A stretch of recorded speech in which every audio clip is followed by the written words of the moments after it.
They buried her child in silence. No procession, no anthem. Now Maria Theresa lies dying in a foreign land, her body failing in exile. She was a queen, but grief stripped her title long ago. She was born beneath painted ceilings and golden moldings. In 1773, the city of Milan still wore the silk of old aristocracy, opera, etiquette, and empire. That year, in the Palazzo Reale, a child opened her eyes for the first time into a world carved of stone and silence. They named her Maria Theresa of Austria-Este, after her great-grandmother, the famed Habsburg Empress. But this one would not rule continents. She would be remembered, if at all, for her stillness. Her father, Archduke Ferdinand Karl of Austria-Este, was the governor of Lombardy and son of Maria Theresa the Great. Her mother, Maria Beatrice d'Este, came from one of Italy's oldest ducal lines. Their marriage was a political thread binding Austrian control to the Italian duchies. And Maria Theresa, their firstborn daughter, was expected to embody that alliance, elegant, disciplined, loyal to crown and creed. From the moment she could walk, her movements were watched. From the moment she could speak, her words were measured. From the moment she could feel, her emotions were hidden. Her education was the standard Habsburg script. Latin by candlelight, music in echoing halls, catechism recited with still hands, history, art, and the ghost of duty, always duty. They dressed her in layers of brocade and lace, heavy enough to crush her shoulders before she had fully grown into them. Her shoes were stitched with pearls. Her hair was pulled into elaborate coils. Her handwriting was inspected like a royal signature, long before it mattered. And she rarely smiled. Servants said she looked like marble, beautiful, distant, and cold to the touch. But that was how young noblewomen were meant to appear. Smiles were for peasants. Laughter was for children. And she was neither. What did Maria Theresa know of childhood? Her toys were ivory. Her lessons never paused for the weather or the seasons. Her tutors never allowed mistakes. A misplaced fork, an unfinished hymn, a delayed curtsy. These were not slips. They were marks, and marks stayed. She once saw a village girl peeking through the iron gates of the palace, barefoot and wind-chapped. The girl grinned when their eyes met. Maria didn't grin back, she only looked away and was punished for pausing her embroidery. Modesty, not curiosity, her governess whispered. Posture, not pity.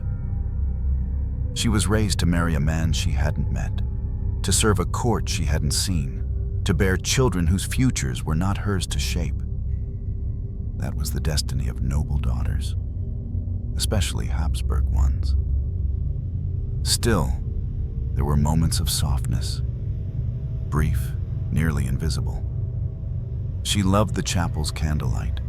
She lingered beside the old tapestries, tracing battle scenes with quiet fingers. She whispered to birds in the morning fog, believing perhaps that they could carry her secrets farther than her own name ever would. Her mother, Maria Beatrice, tried to protect her in small ways. A longer walk in the garden, a dulcet tone during harsh corrections. But even queen's consort have limits in imperial houses. And Maria Theresa's father, stern, proud, and formal, kept his daughter at a distance. He was more governor than parent, more archduke than man. She saw her parents more at ceremonies than at meals. Still, she grew, tall, stately, pale as porcelain. She could recite Virgil by memory. She could sing the liturgy without tremble. She could walk a marble floor without a sound. and when she turned 23, her name was matched to a crown. The man chosen for her was Victor Emmanuel, heir to the throne of Sardinia. His family ruled the House of Savoy, an older house, more Italian than Austrian, more military than musical. It was not a love match. It was not even discussed in emotional terms. It was, as always, arranged in letters and titles. But Maria Theresa bowed her head, as she had always done.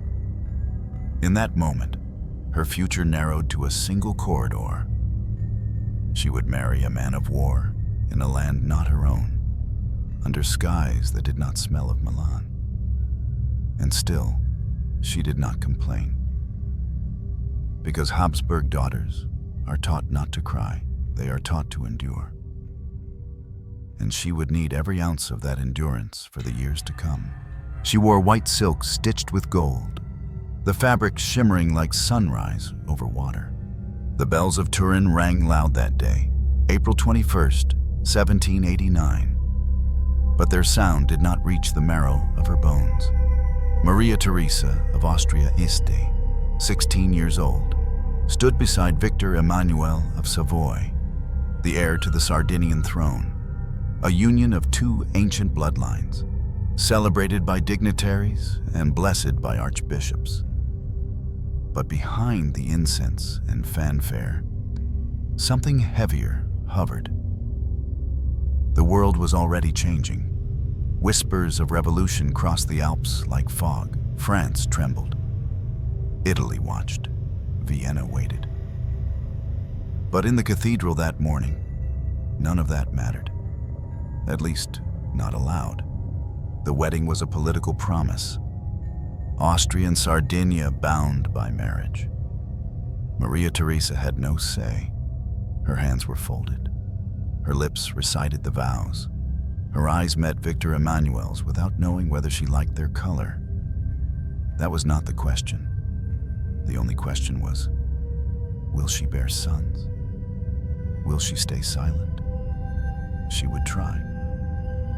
But not long after she took his name, the continent caught fire.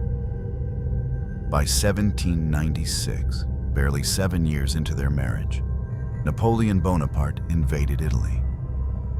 The French marched fast. Piedmont fell like a shutter in a storm. Victor Emmanuel's father, King Victor Amadeus III, abdicated in panic, signing humiliating treaties. French troops occupied Turin. Sardinia's holdings crumbled. Maria Theresa was no longer a princess. She was now a queen without a palace, a crown in exile. Her husband was proclaimed Victor Emmanuel I of Sardinia in name. But what did the title mean when the kingdom had been swallowed by war? Their only refuge was the island of Sardinia itself, remote, rocky, underdeveloped. They boarded a ship in haste. She left behind her childhood gowns, her piano, her letters, even her rosary. They fled south across rough seas and into the dust of Cagliari, the island's capital. The carriage wheels cracked on cobblestone when they arrived. No parade, no trumpets, just salt air and silence. Sardinia was technically theirs, but there was no palace, no court. What awaited them were stone buildings stained by sea wind, narrow streets, and a population suspicious of outsiders. To the Sardinians, Maria Theresa seemed like a statue come to life. Too pale, too foreign, too silent. She spoke Italian, but with an accent, soft and formal. Her gowns, still embroidered with Austrian precision, looked alien beside the sun-bleached linen of local women. Her gestures were restrained, her glances distant. She was called La Regina Tedesca, the German queen. They didn't say it kindly. She tried to adjust. She supervised the kitchen herself because there were no trained cooks in exile. She tended to the garden with bare hands. She wrote letters to Vienna that received no reply. And she prayed, endlessly. The church became her court. But even there, the candles felt dimmer than they had in Milan. Her husband, meanwhile, grew distant. Victor Emmanuel was a soldier by training, not a statesman. And Sardinia gave him little space for pride. His pride soured into frustration. He blamed the French. He blamed the ministers. Sometimes he blamed her, indirectly, with silence. There were no balls, no court music, no diplomatic circles. The queen, in exile, became a wife alone in a foreign kitchen. Yet amidst the dust, she still bore her duties. She became pregnant within the year. Locals whispered that she carried herself like a Madonna in mourning, even in joy. When her first daughter was born, the court celebration was muted. There was no court to cheer. Still, Maria Theresa held the child close, wrapping her in linen embroidered with her own initials. For a moment, the world stilled. But moments don't last long in exile. Soon came another pregnancy, then another. Between 1799 and 1804, Maria Theresa gave birth to several children. But as quickly as life entered the world, it departed again. One child died before they could be baptized. Another lived 2 years before dying in her mother's arms. No anthem was played. No royal tombs were carved. Maria Theresa buried her babies beneath island soil. Foreign, dry, unforgiving. The sea winds howled at night, and she did not sleep. Victor Emmanuel offered no comfort. He threw himself into reorganizing Sardinia's fractured government, training militias, and writing angry dispatches to foreign allies. But Europe had no time for Sardinia. Napoleon had crowned himself emperor. No one would rescue a queen on an island they couldn't even point to on a map. Maria Theresa stopped wearing white. She kept her hair covered. Her letters grew shorter. Her voice, already quiet, nearly vanished. But she never complained. She did not have the luxury of despair. Even in exile, she was still Habsburg. And Habsburg women did not break in public. They withered in silence. She kept a journal during these years. Most pages are lost. But one line remains, preserved in the Vatican archives. If I cannot rule, I shall endure. If I cannot endure, I shall at least be still. And so she was. Sardinia was never meant to hold a queen. The streets were too narrow, the air too dry, the earth too coarse. And Maria Theresa, pale, royal, raised in palaces, walked its alleys like a figure misplaced in a history that no longer wanted her. This was no gilded exile. This was isolation with a title. She lived not in a palace, but in a borrowed house with peeling walls and drafty halls. The windows looked out over salt fields, not gardens.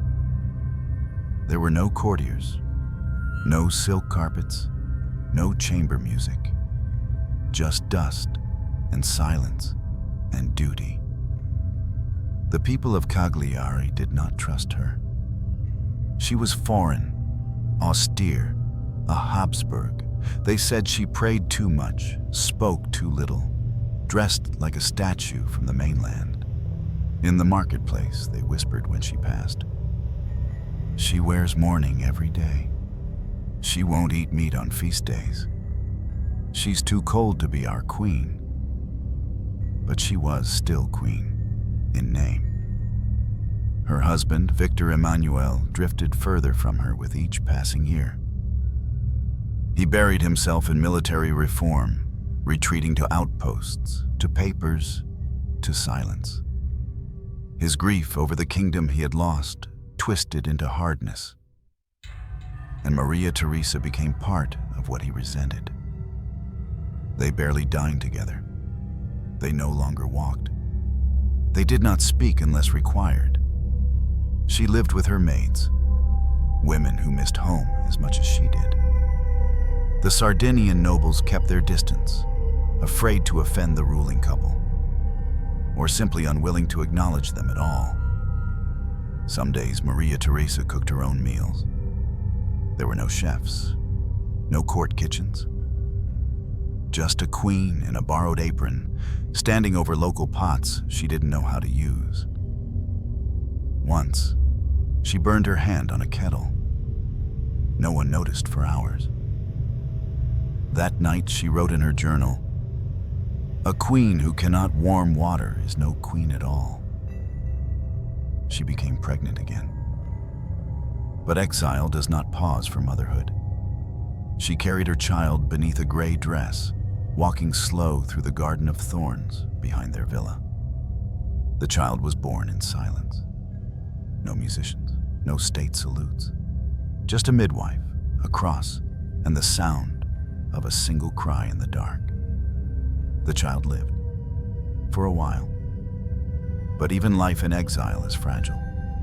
Sickness came like wind off the sea, quick, sour, uninvited. The child, her third daughter, died in infancy. Maria Theresa buried her herself.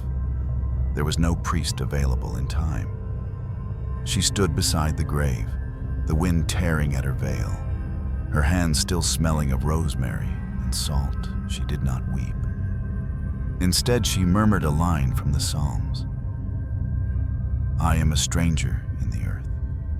Hide not thy commandments from me." She began losing weight. Her skin turned waxen. Her eyes became two dark pools with no bottom. And the people began calling her La Vedova Viva, the living widow.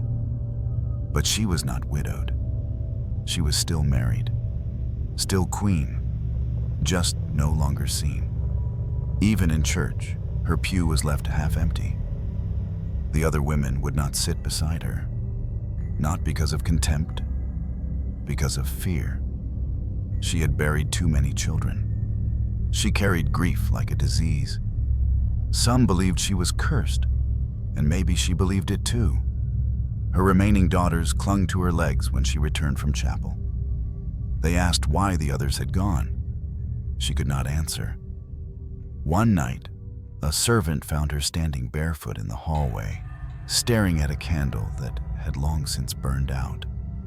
She said only, "I don't know if it was a dream or a memory." The French still ruled the mainland. Turin remained under foreign boots. The royal court scattered. Letters from Vienna arrived rarely and without affection. Even her own mother's handwriting had grown colder. Back in Milan, they still toasted to Maria Theresa the Great. But in Sardinia, Maria Theresa the Forgotten boiled lentils alone. One of her only joys became walking along the cliffs at dusk. She said the sea air helped her breathe. Locals believed she was trying to throw herself in. She wasn't. But she thought about it.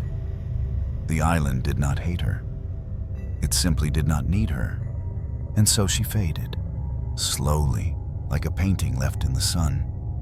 No conspiracies, no assassins, no grand betrayal, just erosion. Erosion of voice, of presence, of self, the kind of exile that doesn't need a border, the kind that builds a wall inside your name. By the end of the decade, she stopped writing altogether. One of her daughters, Maria Anna, began to show signs of frailty. A shaking in the hands, a strange quietness. The physicians dismissed it. But Maria Theresa had seen it before. She knew what it meant. And when another pregnancy came, she said nothing. No announcement, no letters. She simply carried the child in silence, like she carried everything else. This one, too, would not live. And this time something in her broke, quietly, like glass underfoot. She had given birth to 8 children. 3 were already dead. And Maria Theresa of Austria-Este began to realize something that no queen is ever taught to say aloud. Her womb was no sanctuary.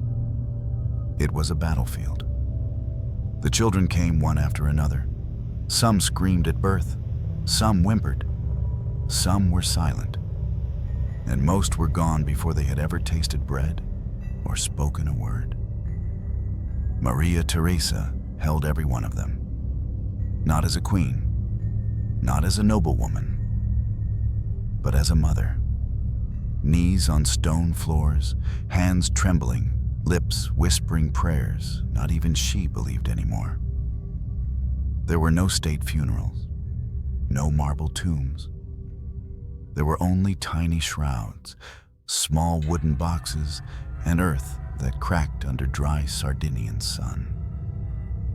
The locals had a phrase for it: La Regina delle Tombe Piccole, the queen of the little graves. She buried one child behind the old church wall in Cagliari, another in a monastery yard that no longer exists.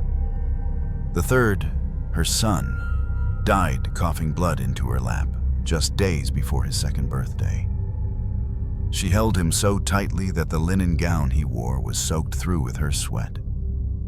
Victor Emmanuel did not attend the funerals. He said he had matters of state. But what state? There was no kingdom left to govern. There was only a crown gathering dust in exile and a wife wasting away beside it.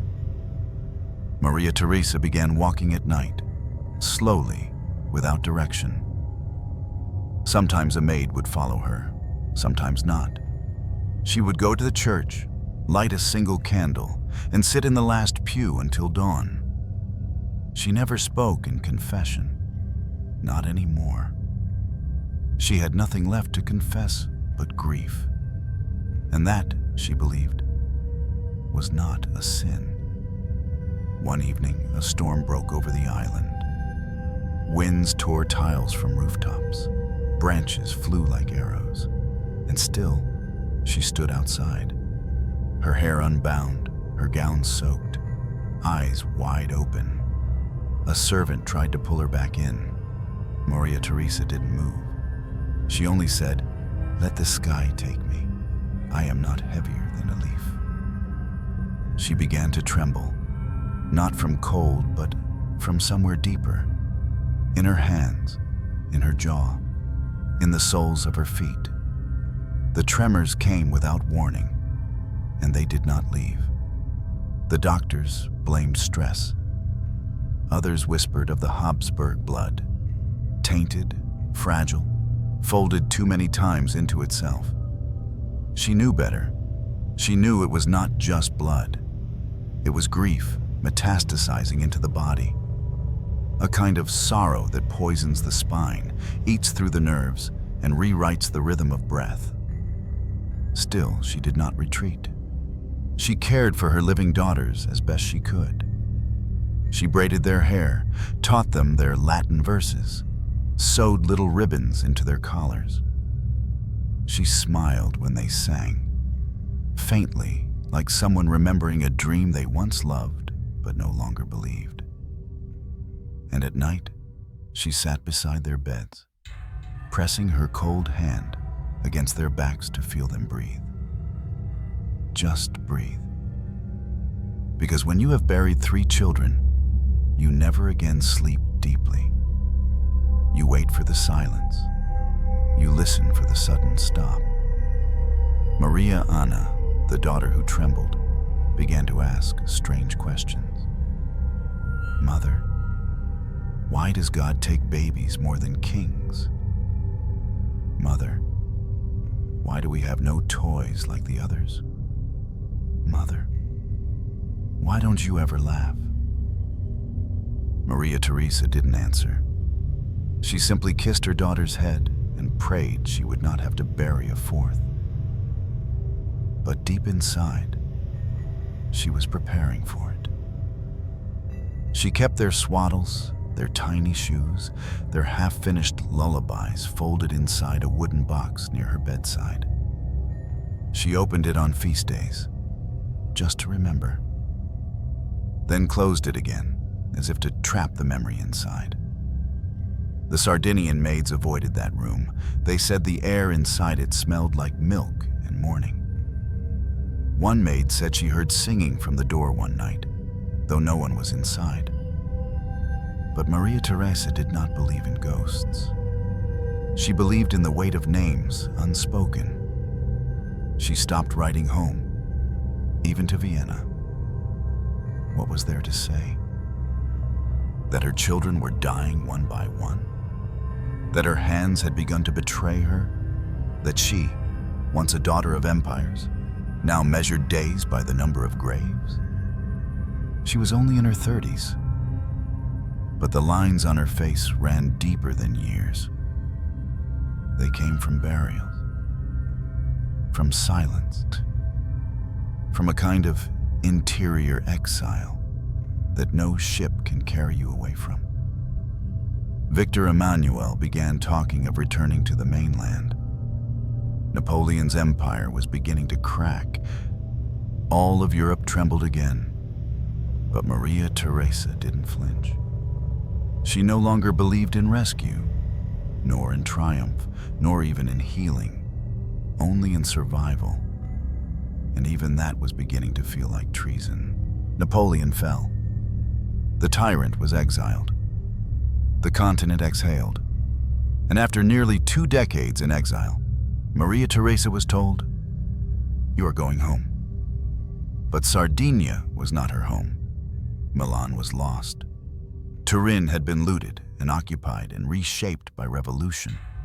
What they called home was not a return to familiarity. It was a return to ruins wrapped in protocol. In 1814, Victor Emmanuel I reclaimed his throne. They crossed the water in a royal ship. Not the battered fishing vessel that had taken them to Cagliari. This one was gilded, with crimson flags and military escort. A show of power, a resurrection of monarchy. But Maria Theresa did not smile. As they docked in Genoa and rode through the cheering towns, she sat stiff in the carriage, hands folded over a black rosary. The people waved, but her gaze was elsewhere. They re-entered Turin not as refugees, but as restored royals. The palaces had been cleaned, the royal guards assembled, and for the first time in years, Maria Theresa wore a true crown. But the gold felt cold, heavier than before. She was Queen of Sardinia now, not just in name, but in public. Her portrait was hung in halls, her titles recited at court. And yet, she remained a stranger. The courtiers whispered, "She is too German. She speaks like a widow. She never dances." They had expected joy, or at least triumph. Instead, they saw a queen whose face held shadows even in full sunlight. A woman whose children stood silent at her side, eyes downcast, clothes somber. She was present, but not restored. At the palace, they arranged banquets, balls, ceremonies. Maria Theresa appeared when required. She curtsied. She blessed the wine. She stood beside Victor Emmanuel like marble beside a soldier. But as the court toasted their return, she did not drink. A lady-in-waiting once asked why. Maria Theresa answered quietly, "Because joy is not contagious, and grief does not evaporate." They called her cold, but she was not cold. She was buried under layers of expectations, buried under names not spoken, buried under the memory of tiny bodies wrapped in linen. She walked the halls where royal children were meant to play, halls now quiet. She passed portraits of past queens with painted smiles and endless descendants. And she remembered the nights on the island, when the only lullaby was wind against the shutters. The new court did not understand her.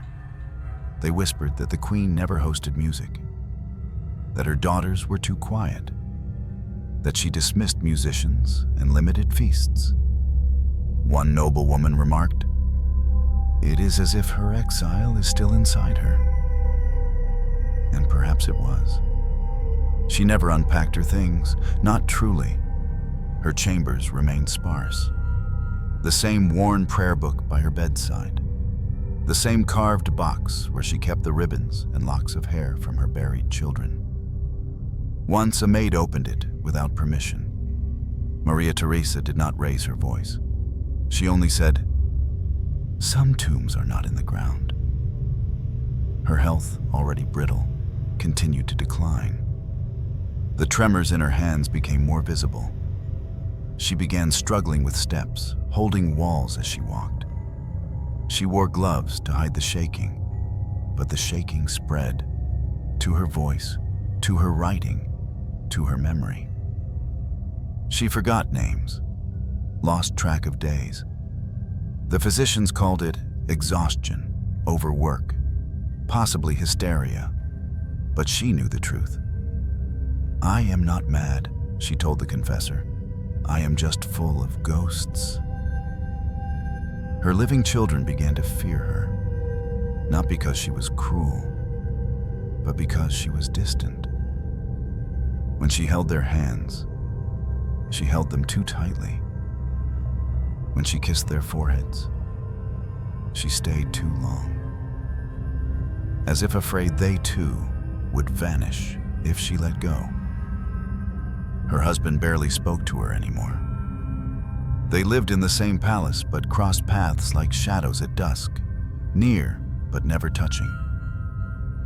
Victor Emmanuel focused on law, on restoring order, on expanding military presence. And Maria Theresa? She retreated into chapels, into silence, into herself. At state functions, she became an emblem, not a person. The consorts of other kings said polite things. They praised her piety. They called her refined, but never warm, never beloved. She began wearing black even at celebrations. When asked why, she said, "For what has been taken?" And when the court laughed, she did not, because Maria Theresa had returned. But nothing had been returned to her, not her children, not her homeland, not the girl who once played harpsichord under candlelight in Milan. She was queen. But she no longer belonged to herself. The crown was no longer a symbol of rule. It was a weight, a shape on her head that did not fit, a reminder that even triumph can be hollow. And in that triumph, she stood alone, among the polished marble, among the restored court, among the celebration of a world that had left her behind. By 1832, the world was unraveling again. Whispers of revolution returned to the streets. Cholera crept through cities like smoke under doors.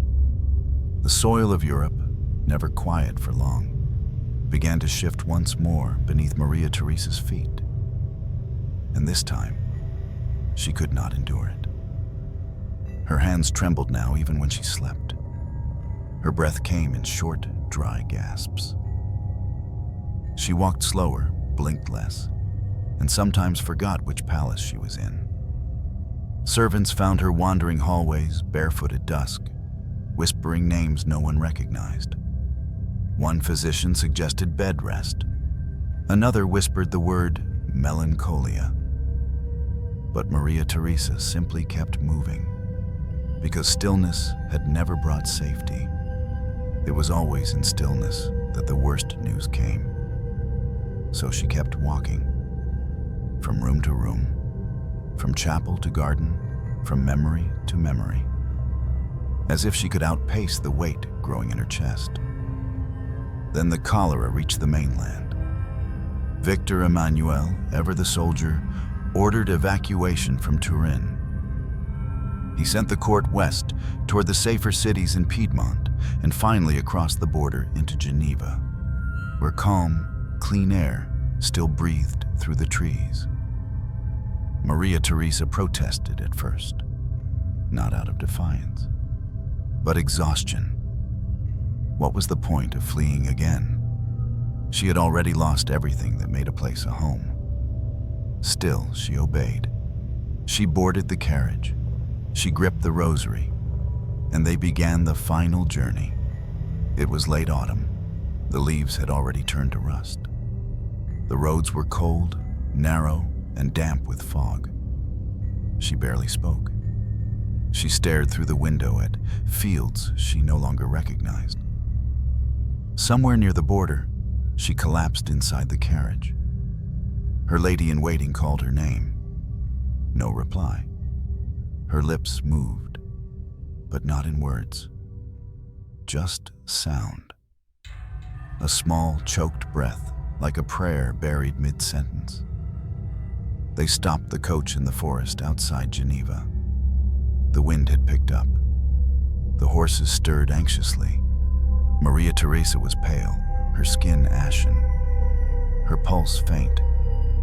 They carried her into a borrowed manor, a place meant for rest, not for death. She lay on a wooden bed beneath unfamiliar beams. There were no priests, no choirs, no family. Only the quiet rustling of trees beyond the window, and a maid pressing cloth to her forehead. Some said she had a stroke. Others said it was the cholera already inside her when she left. But none could explain the suddenness or the look in her eyes. Witnesses later described her face as frozen between pain and peace, as if she had finally reached a place too distant for sorrow. As if the exile, the loss, the graves, had all gathered and gently crushed her from within. She died that night, without her crown, without a priest, without even her children by her side. And no one was sure what to do with her body. There were no royal embassies nearby, no local churches prepared for a queen's funeral. The court was scattered, the response delayed. For a full day, she lay in silence. A queen, once born into gold, buried children in dust, returned in silence, now dead in a foreign bed. The Geneva officials sent word to Turin, but the official mourning came slowly. There were larger matters: unrest, plague, a Europe reeling again. Her body was eventually embalmed and transported back to the mainland. But not with a royal procession, just a black-draped cart, 2 guards, and a list of credentials. No anthem played. No city bowed. The streets did not weep. The courts did not halt. Only her daughters received the body in silence. She was buried at Basilica of Superga, the royal crypt of the House of Savoy. But even there, among kings and generals, her tomb was modest. There was no sculpture of her in triumph, no inscription of sorrow, just a name: Maria Theresa of Austria-Este, Queen of Sardinia, 1773 to 1832. A line carved in stone. And yet, stone is too firm a material to hold the truth of a life like hers. Because her story was not carved, it was whispered. Whispered in Sardinian streets where she once buried infants in unmarked graves. Whispered in courtrooms where her silence was mistaken for coldness. Whispered in chapels where the candles she lit burned lower than the rest. She had moved so many times in life, carriage to carriage, border to border, exile to exile. In the end, even death had to chase her. But it caught her. Not in a palace, not on a throne, but on the road, in motion. The only place she had ever belonged. Not still, not secure, just gone. The death of Maria Theresa of Austria-Este did not make headlines. It did not trigger mourning across courts or cathedrals.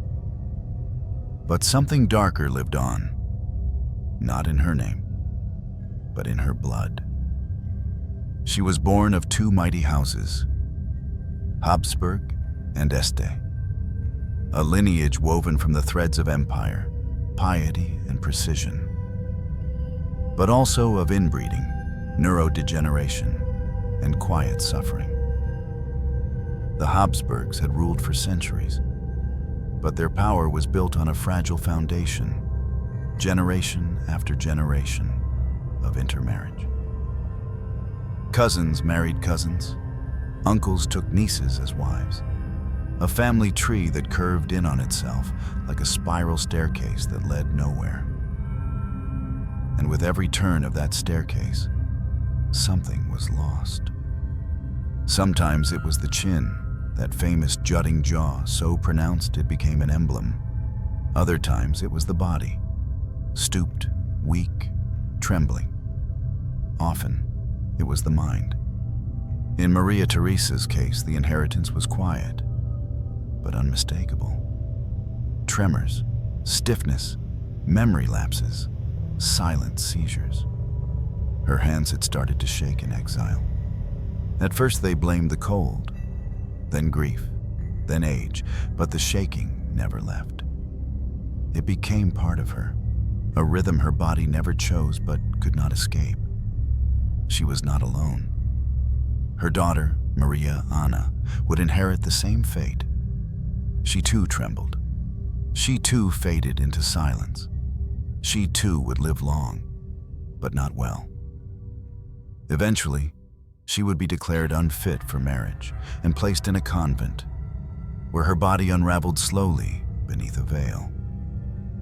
Other descendants fared worse. The blood that flowed from Maria Theresa spread across Europe, through dynastic marriages, through diplomatic unions, disguised as weddings. It reached Spain. Her granddaughter, through her daughter Maria Beatrice, became the consort of Spanish royalty. And through that line came King Ferdinand VII and his daughter Isabella II, monarchs whose courts were filled with whispers of nervous disorders, erratic behavior, and frailty disguised as protocol. It reached Austria again. Through her siblings and cousins, the web of intermarriage continued. Epilepsy, hemophilia, melancholy, all floated beneath the surface of nobility like rot beneath polished marble. It reached France, Bavaria, even Brazil, a silent thread of weakness disguised in pearls and metals. A genealogical ghost, passed with every cradle, every crown, every royal baptism. And what made it cruelest was this: they were not allowed to name it. There were no words then for hereditary disorders, no language for mitochondrial damage or neurological decay, no diagnosis for the way a child's hand would tremble at Mass, or how a queen would forget her attendants' names. Instead, they used euphemisms. She is delicate. He is contemplative. She has the temperament of saints. And when that failed, send them to the cloister. Lock the doors. Do not speak of it again. Maria Theresa was never diagnosed because medicine did not yet have a name for what lived inside her. But her body spoke clearly, and her descendants bore its echo. By the late 19th century, science would begin to see the pattern. Nobility was not immune to illness. In fact, it was designed to be vulnerable. Royalty had insulated itself with names, with rules, with blood that never left the family line. But in doing so, it created a closed loop, a house without fresh air. And in that house, sickness thrived. There is no cruelty quite like the cruelty of inherited pain. because it comes unasked, unseen, and too late to stop. Maria Theresa's body was long buried, but her blood kept moving. Through daughters who withered in convents, through grandsons who died before 20, through kings who ruled with trembling hands and frightened eyes. She had wanted to raise saints. She had buried babies. She had hoped for healing. She had passed on weakness, and she had no say in any of it. Historians would later examine her family tree and draw arrows between names. They would connect disorders to bloodlines, illnesses to unions. They would say, "Ah, yes, Maria Theresa of Austria-Este. The seizures begin there." But she had no charts. She had only her body, and the knowledge that her grief may have been etched into the very cells she passed on. The sorrow that clung to her in life did not die with her.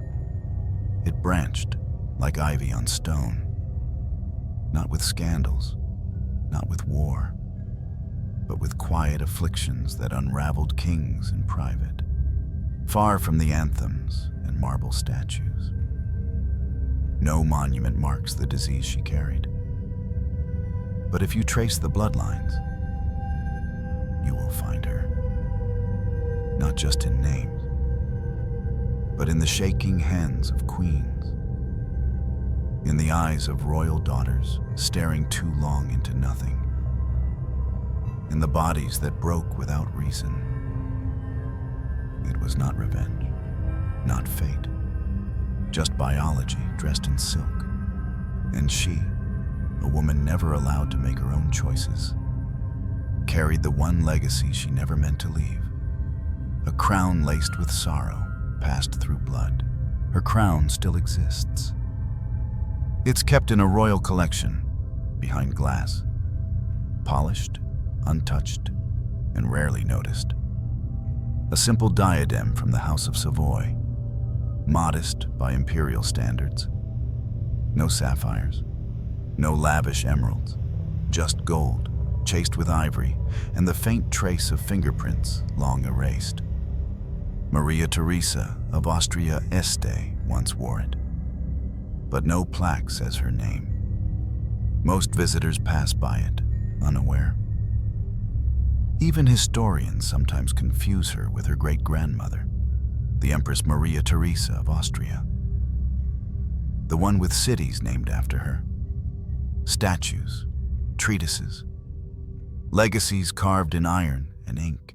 But this Maria Theresa, the queen in exile, the woman who buried 3 children, the one who trembled and walked and disappeared, she became a footnote. One line in a royal almanac. Maria Theresa of Austria-Este, Queen Consort of Sardinia, wife of Victor Emmanuel I. No mention of exile, no mention of burial, no mention of how she held dying babies in borrowed rooms, or cooked her own meals while wearing a crown.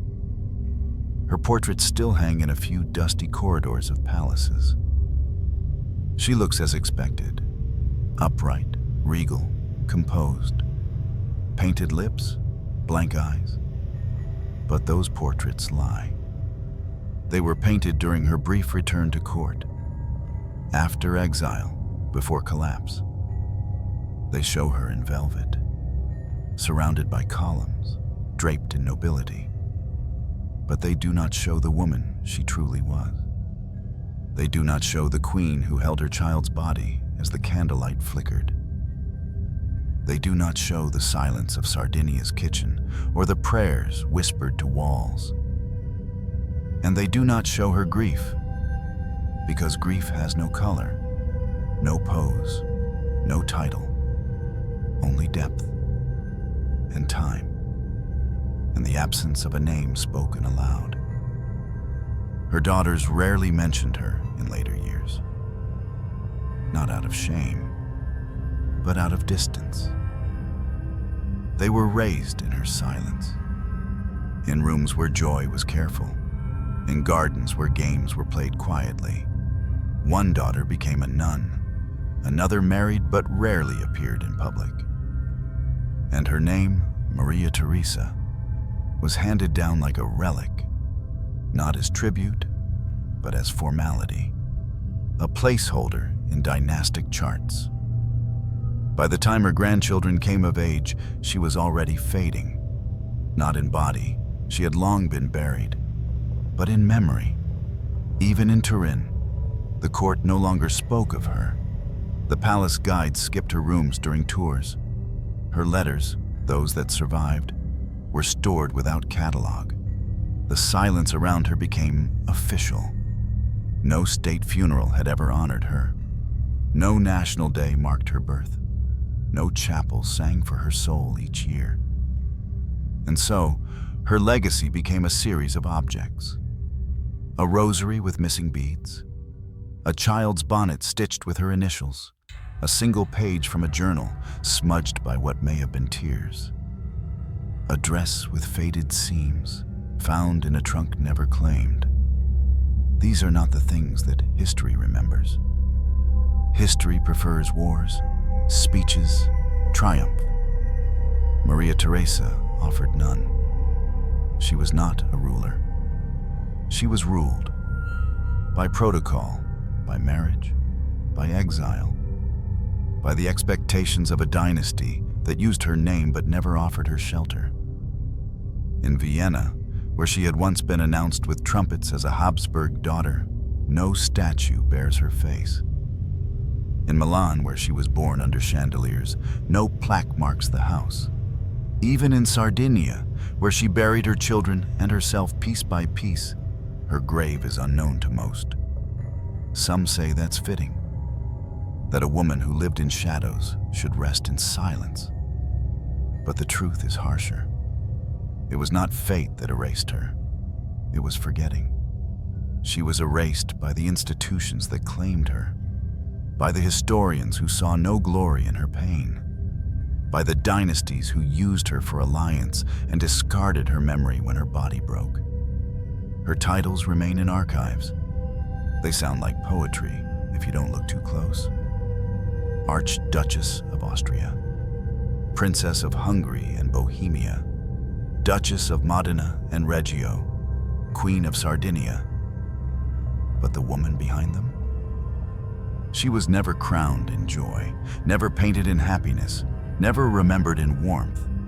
And so, her crown became an ash-pressed emblem, a beautiful object without a story, a symbol of power without peace, not broken, just unworn. She once said, during a fever, to a maid who kept watch beside her, "A throne is just a chair with more dust when no one remembers who sat in it." And she was right. For what is a queen without memory? What is royalty without witness? She did not fall in battle. She did not betray her people. She did not rebel. She simply lived too quietly, grieved too privately, and died too far from the throne to be mourned. In the end, her crown didn't shatter. It didn't burn. It didn't fall. It faded, like all things that history chooses not to hold. She died in exile. But even more cruelly, she was mourned in silence. No state bells rang for Maria Theresa of Austria-Este. No black drapes hung from court windows. No choir was summoned to echo through cathedrals with hymns of farewell. She had once been Queen of Sardinia, a daughter of emperors, a mother of royalty. And yet, at the hour of her death, Europe barely noticed.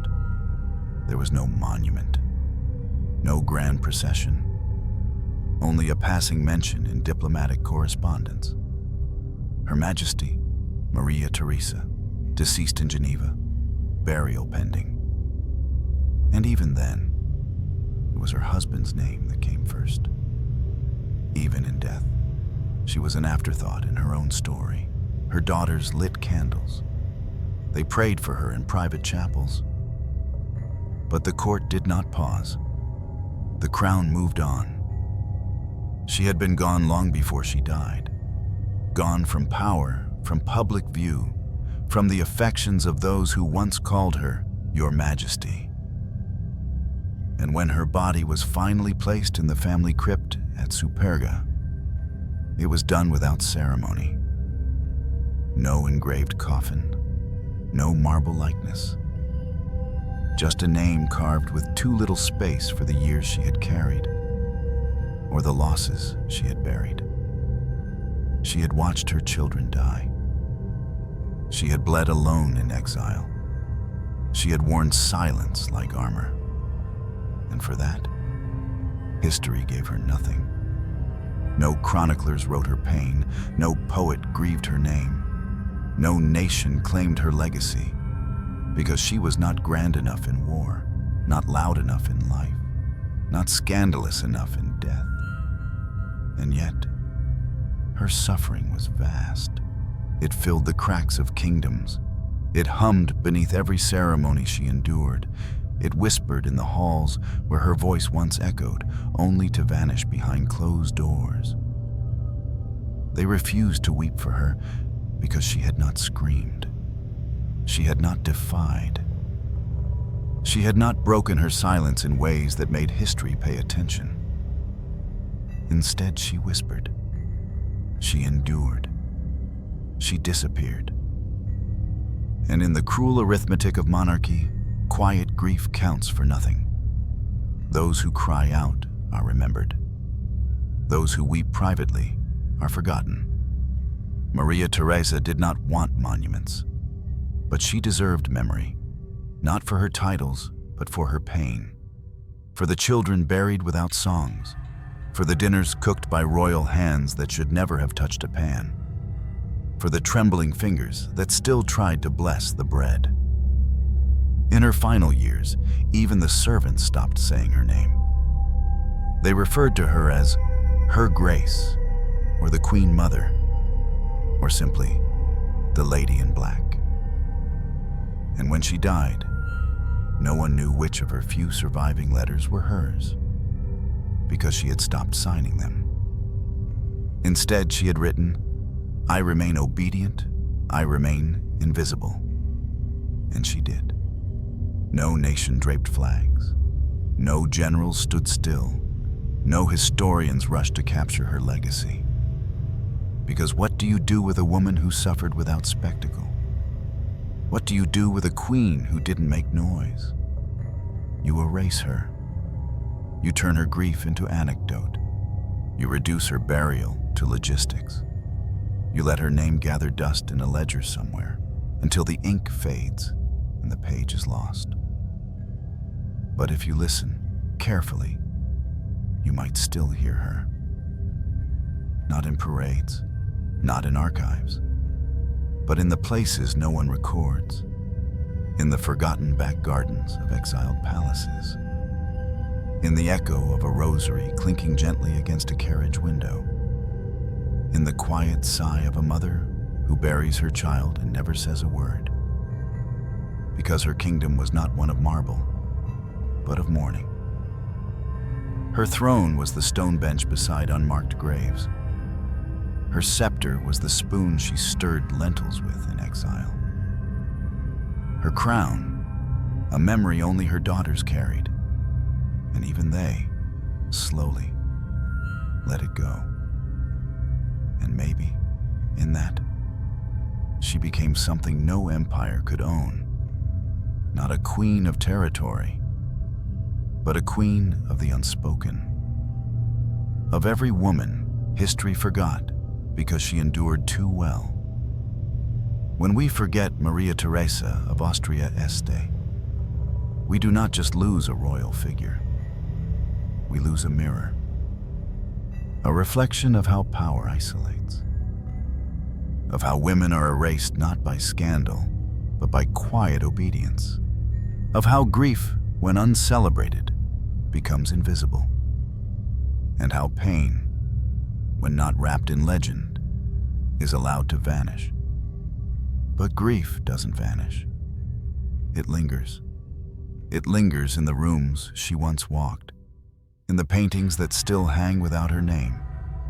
It lingers in the shaky handwriting of her daughter, Maria Anna, exiled to a convent for reasons no one dared explain. It lingers in the crown, now locked behind glass, untouched, unloved. She is not in the textbooks, but she is in the silence between pages. A mother, a mourner, a queen the world refused to weep for. What kind of world makes a queen cook her own meals in exile? What kind of world hands a woman a crown, then buries her name with the children she couldn't save? Maria Theresa of Austria-Este was not overthrown. She was not assassinated. She was not disgraced. She was eroded by duty, by protocol, by the slow drip of loss after loss, exile after exile, silence after silence. Not fallen, not shattered, just worn down. Like stone under rain, they called her royal, but what she carried was not privilege. It was burden. The burden of noble blood that demanded perfection but offered no protection. The burden of alliances written in ink but lived out in flesh. The burden of motherhood in a world where children were valued for their lineage but never guaranteed life. Her womb was political property, her grief a private affair, her suffering unspeakable. And what strikes hardest, even now, is this. She did everything right. She obeyed. She endured. She conformed. She said her vows, bore her children, kept her prayers quiet and her face still. And still, she was forgotten. Because history has no patience for women who do not break noisily, no appetite for sorrow that doesn't make headlines.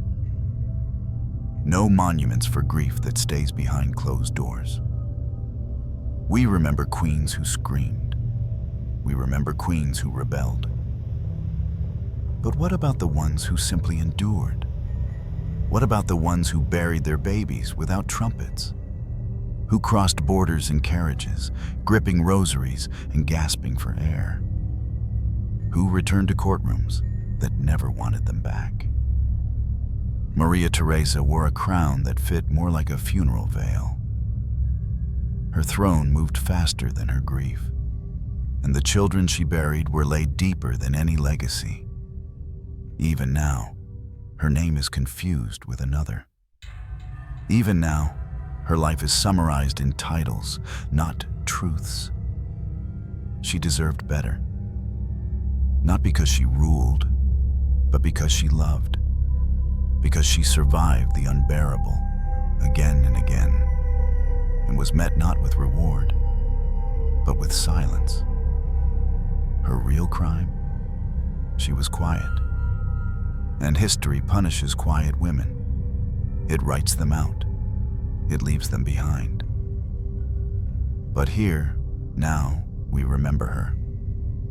Not as a name in a royal chart, not as an extension of a husband or a bloodline, but as a woman, a mother, a soul who bore more sorrow than any crown could justify. She watched her children die.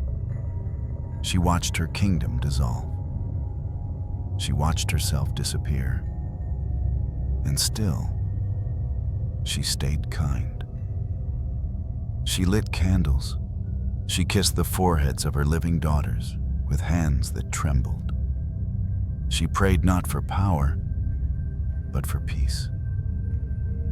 And maybe that is the hardest thing to accept, that in the end, the most human parts of her, grief, love, silence, were the very reasons she was erased. So what does that say about us? About monarchy? About memory? About how we decide who matters? Maybe it says that the cost of royalty isn't only paid in politics and pageantry. Maybe it's paid in children buried in foreign soil, in prayers never answered, in names left off monuments.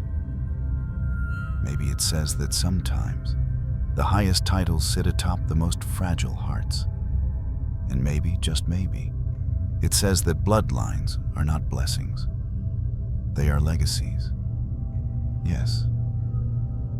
But they are also chains. Maria Theresa of Austria-Este did not fall from grace. She was born into a cage and never allowed to leave it. A cage of etiquette, of duty, of silence. So remember her not for the crown, but for the weight she carried beneath it. And let her story ask you, quietly, persistently, eternally, what kind of world teaches a queen to weep alone?